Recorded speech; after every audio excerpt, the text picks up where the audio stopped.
nahihirapan ako sa kalisod, yung karton mahuhulog na. Kaya sinasandalan ko na lang. Papunta ako ngayon sa ating triangle house. Dahil sabi ni Brad,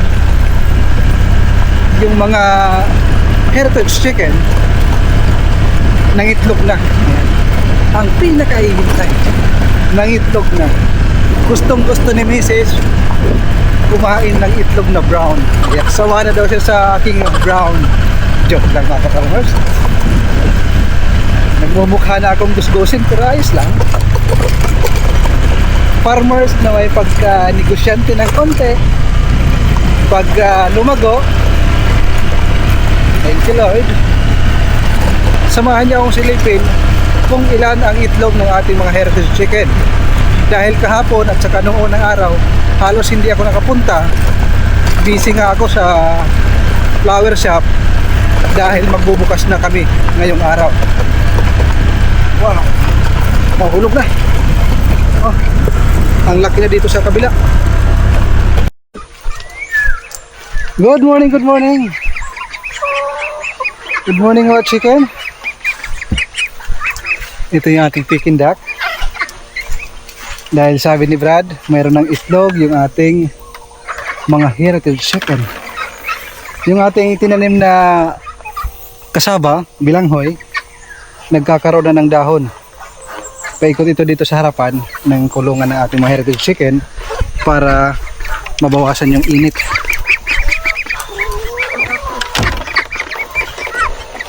Automatic ito yung ating kulungan. Pinalagyan ko dito kay Brad ng trapal para mabawas-bawasan yung init. Ito yun. Oo nga, may itlog na. Ayan. Sa ating mga ka-farmers, nagtatanong kung nangitlog na yung ating mga manok. Ito na. Ayan na. 1, 2, 3, 4, 5, 6, 7, 8, 9. Pero yung dalawa nito kahapon pa, merong nga crack yung isa. Dahil nangitlog na yung ating mga heritage chicken, aayusin muli yung ating paitlogan. Ganda ng itlog. Tuwang-tuwa ito si Mrs. Dahil alam nyo, nung pauwi pa lang kami galing sa Qatar, yun talaga yung gusto namin, yung makapag-harvest ng fresh na itlog, gulay dito sa ating farm. Si Mrs. halos hindi kumakain niya ng manok, pati itlog. Pero pag ganito na parang organic, semi-organic, kakain yan. Kasi noong nandoon kami sa Qatar, doon sa Middle East, alam niyo naman, palaging itlog, manok. Minsan na nagkakabutlig-butlig sa likod, sa skin. Hindi maganda yung sobrado sa itlog dahil minsan, iwan ko lang kung nangyayari yan sa inyo, sa likod o sa balat, nagkakaroon ng mga itim-itim or butlig-butlig. Kaya si Mrs. hindi yan kumain ng itlog. Ilang taon na. Kumakain yan yung brown egg doon sa Lulu, sa supermarket ng Qatar. Marami naman doon na brown egg. Yun ang kanyang kinakain. Kaya sabi niya, uwi tayo sa Pilipinas, mag healthy living tayo. Yung magtanim tayo ng gulay, meron tayong paitlogan, at meron tayong native na manok para organic yung ating ma-harvest. Ang lalaki na ng mga Peking duck. Ayun no, 7 lang yung nakasurvive, pero may parating ako na 50 piraso. At saka yung bingala ng itlog. Mayroon daw ditong itlog ng bingala. Isasama ko ito sa pagpa-incubate.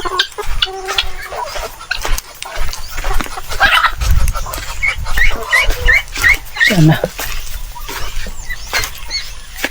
Ito. Isa lang. Napansin ko sa Bingala, hindi araw-araw nangingitlog. Ang pangingitlog ng Bingala ko, kunwari ngayong araw ng itlog. Babasag, huwag mong takain. So, sunod na araw, hindi mangingitlog. Sa makalawa at pangatlong araw, doon na naman mangingitlog. Sinisilip ko baka may itlog dito na nasa gilid. Masisira lang pag hindi nakuha.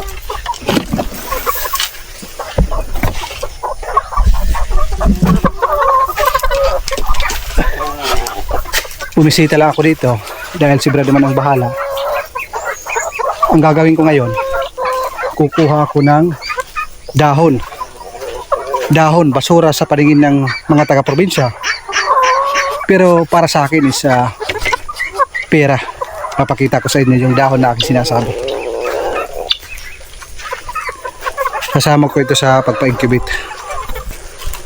Ako muna ay mag-harvest ng dahon dahil mamaya mag-opening na tayo sa ating shop. Simpleng opening lang ang ating gagawin. Ito yung ating mga kinuha, mga kaparmers. Bigat pero ayos lang. Magiging pera naman to. Yung pag-oopisina, pagiging empleyado bilang professional, pagiging isang engineer, doktor, abogado, ang bayad na pera dito sa marumi na trabaho. Hindi ko naman sinasabing as in marumi. Makati, mainit, ano pang tawag dyan. Yung bayad na pera, yung kikitain. Yung 500 sa binayad sa abogado at pinambili sa akin, pareho lang yun. Kaya nasa sa inyo yan, papaano natin tutulungan ang ating sarili, papaano kumita at mag-improve. Tama na ang pintuhan. Ito yung ating kinuha, leather fern. Ito, dahon ng lumbia. Sa tingin nyo, ginagawang pawid lang ito, pangbubong. Ang gagawin ko yan, anuhin ko, para bang linara, tawag sa amin dito. Lalarahin, parang banig, tapos ilalagay sa arrangement. Nako, napakaganda niyan. Bibihira lang ang gumagawa ng mga ganyan. Pangalawa, pangatlo pala. Tinatawag ito sa Bisaya na patikan. Ayan. Walang pumapansin sa patikan.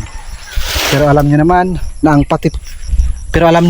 patikan ay ginagamit yan na pangdahon sa mga arrangement sa mga funeral. Ang ibang tawag dito sa amin ay pugahan. At syempre hindi magpapahuli ang monstera, wild monstera. Maganda din ito. Yung ating mga ginagamit ay halos libre lang natin nakuha. Sipag at syaga, pagod ang puhunan. Pero yung ating mga fresh flower na gagamitin dyan, yung mga floral foam, binili natin yan. Kaya mas malaking tipid, mas malaki ang kita. Ngayon, babalotin ko yan at pupunta na ako sa shop. Nakapagpakain na si Brad ng mga alaga. Na-harvest ko na yung itlog. Uwi muna ako hanggang maging smooth ang dalo sa shop. At dito naman ako magpo-focus sa ating triangle house, sa ating farm. Okay? Grabe mga kaparmers. Sa totoo lang nakakapagod, pero nakaka-enjoy. Walang amo, walang tumitingin sa'yo, sa iyong ginagawa. Unlimited. Kahit anong gawin mo, ikaw ang masusunod. Anytime pwede magbago ang iyong isip, tulad ng aking sinasabi sa ibang company nga. Grabe yung trabaho ko, umaabot ng 12 hours, 16 hours. Dito pa kaya sa sarili ko na negosyo, di ba?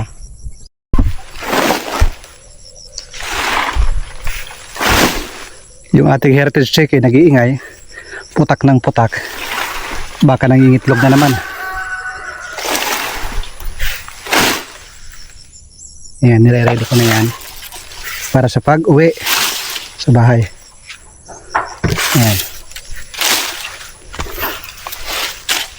Sa flower shop, kailangan creative ka. Ba't kaya putak ng putak? Mga kaparmers, may nangingitlog yung decal brown. Nakaupo dun. Hindi lang natin iistorbohin. Yung isa bumaba. Yung isa nasa taas. Ibig sabihin, mangingitlog na yan. Mangitlog kayo ng marami. Okay? Mangitlog kayo ng marami. Pakita nyo sa ating mga basher. Joke lang. Meron kasi mga nagko-comment, bakit yung heritage chicken mo hindi nangingitlog? Okay lang yan mga kaparmers. Antay lang tayo sa tamang panahon. Okay? Hindi ka agad yan mangingitlog na mangingitlog. Ito na ang tamang panahon. Nasa loob yung decal brown. Hindi. Black astrolop pala mga kaparmers. Sorry sa aking nabanggit. Hindi pala decal brown. Black astrolop. Tapos yung RIR bumaba. Nakakatuwa lang na yung ating pinagsisikapan, nakakapagsimula tayo sa flower shop,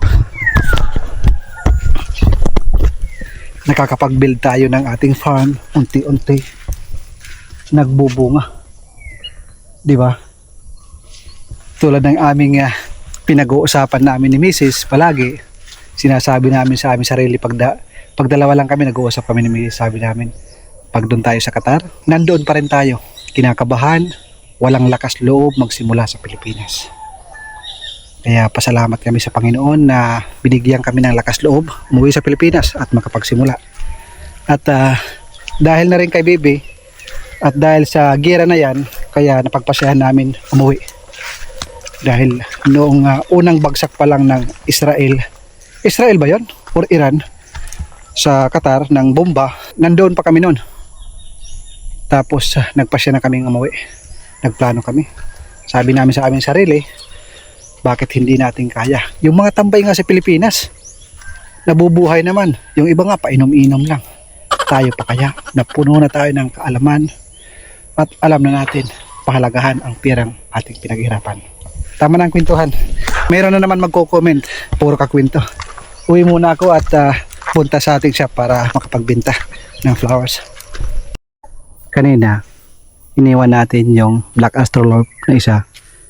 Meron na itlog.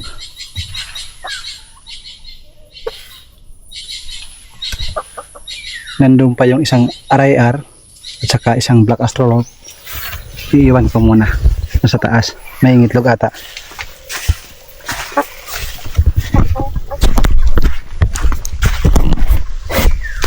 Balikan ko mamaya yan. Sa hapon, isitahin natin. Sa ngayon, tuloy na yung pagpunta ko sa shop. Nagpahinga muna ako ng konti dito sa ating triangle house. Ito yung aking sinasabi na dahon ng lumbia. Gagawin nating dekorasyon sa ating flower arrangement. At ito yung ugahan o patikan kung tawagin. Ang kagandahan sa dahon na yan, napakatagal mamatay. Hindi natin i-expect na meron tayong customer.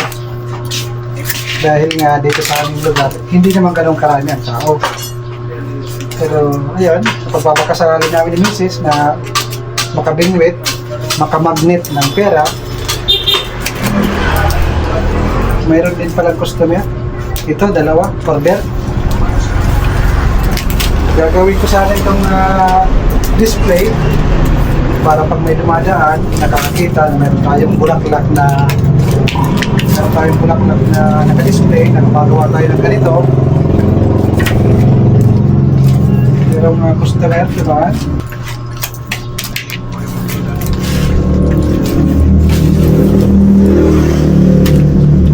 Ang dahon na yun nakikita ay galing lang yan sa gubat. Kanina ang mga dating oras ko.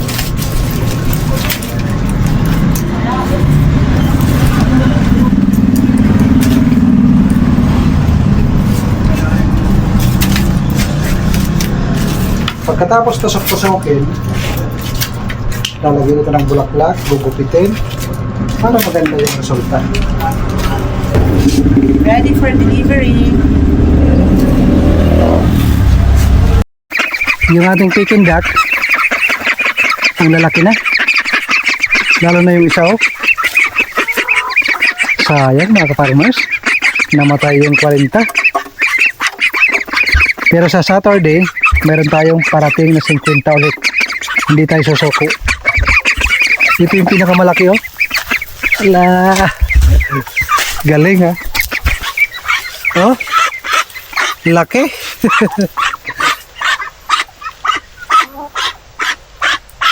Kahit namatay yung marami, okay lang yan. Ganyan talaga sa pagsisimula, maraming pagsubok. Mayroon na naman tayong 50 na parating. Doon sa nagbinta sa akin ng ganito, ang sabi niya sa akin, mas maganda daw yung Peking duck kaysa sa heritage chicken. Alam niyo kung bakit? Dahil pagdating sa heritage chicken, napakarami ang pwedeng maging sakit. Pero dito sa Peking duck, basta't merong tubig, merong pakain, panalo. Walang maraming sakit. Mas malakas ang kanilang resistensya. Pero sa mga nagsasabi, nasaan na ang itlog ng inyong heritage chicken? Ito na. Kaninang umaga, nag-harvest tayo. Pero ito na naman, mayroon na naman silang itlog. Ayan. Habang tumatagal, dumadami yung mga itlog ng ating heritage chicken. Kanina yung ating na-harvest, kung hindi ako nagkakamali, 10 ata yun. Kaninang umaga. 1, 2, 3, 4, 5. So, 15 lahat sa araw na ito. Sana dumami pa. Hindi lang pala 5. Meron pang isa. Ayan, oh. Nakatago.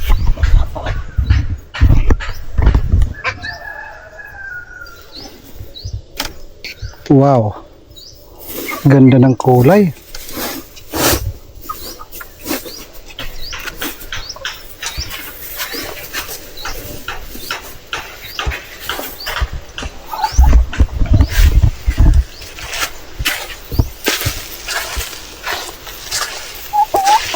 Thank you sa blessing. Nabubuhay na naman ang aking dugo. Kanina 10 plus 6, 16 na itlog sa araw na ito. Mas dadami pa yan, patagal ng patagal, dahil tuloy-tuloy ang pagbibigay natin ng vitamins at commercial feeds para sa kanila. Pero hindi nawawala yung ating mga organic na pagkain. Binibigyan natin sila para busog lagi yung ating alaga. Nandoon si Brad, nagpapakain na ng ating mga alaga.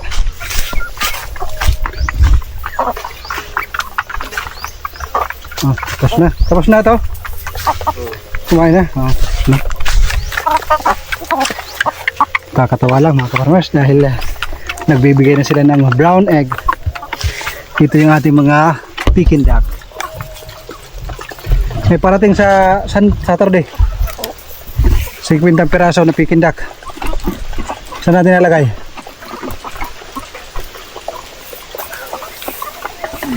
Para masaya mga kaparmas. Gusto ko maraming alaga. Yung native na baboy hindi pa nga nakukuha dahil nga busy tayo sa flower shop. Unang araw sa aming soft opening, nakabenta kami ng 2,600. Hindi na yun masama para sa isang maliit na poblasyon na hindi pa masyadong liberated ang mga tao. Kung maga sa Arabic, badu. Joke lang mga kakarmas. Joke lang ha. Ito yung ating mga display. Ayan, meron tayong coffee bouquet. Sample ho yan.